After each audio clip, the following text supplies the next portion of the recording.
For the towel stretch, I'm gonna use this so that I can have somewhere to work from in terms of progressively closing the distance between my hands.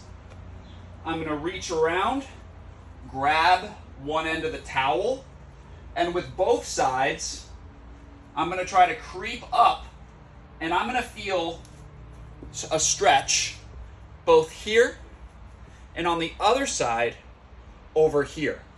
So do both sides, trying to creep up, finding a position, holding it for about a minute. Do that on both sides, meaning you'll switch which arm is on top versus the bottom. For the tricep stretch, bend your elbow, place your hand between shoulder blades, grab the other side, and as you're pulling on the elbow, you can tilt your body over as well, as opposed to just pulling on the elbow itself. So turn this way.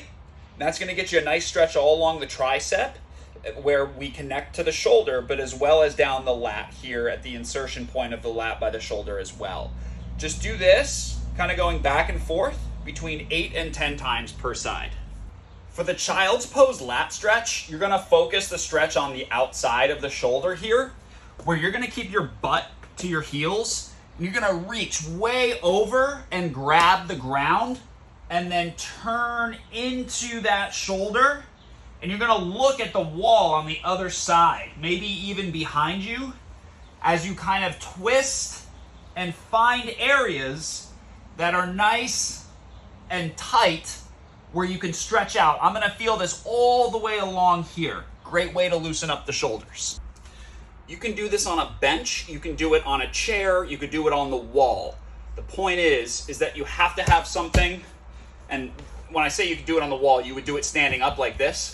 The point is that you have to have something to support you while you keep your arms parallel and you push your body through between your shoulders, okay? So make sure you're not just pushing your neck through, that you're thinking about pushing your whole chest through.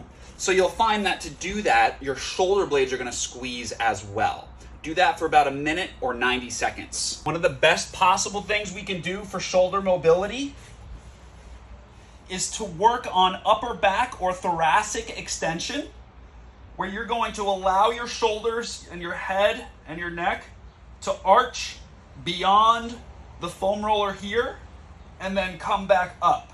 You want to make sure you don't extend at the low back. You want to localize the extension to around where the shoulder blades are, and you'll do these extensions for about a minute or two. And you can also roll and kind of crush that soft tissue from side to side. In most cases of shoulder mobility restriction, there's going to be some issue with a lack of mobility in the upper back. So if you work on soft tissue in addition to the stretches, you're going to be able to get some relief there. Awesome. If you can, find a place where you can support your feet on the floor, while of course being able to use your body weight to apply downward pressure onto the shoulder joint. As time goes on, you can lift one foot, or you can go from your whole foot on the ground to your tippy toes, adding more and more pressure over time, until you can really relax with your whole body weight pulling down on the shoulders.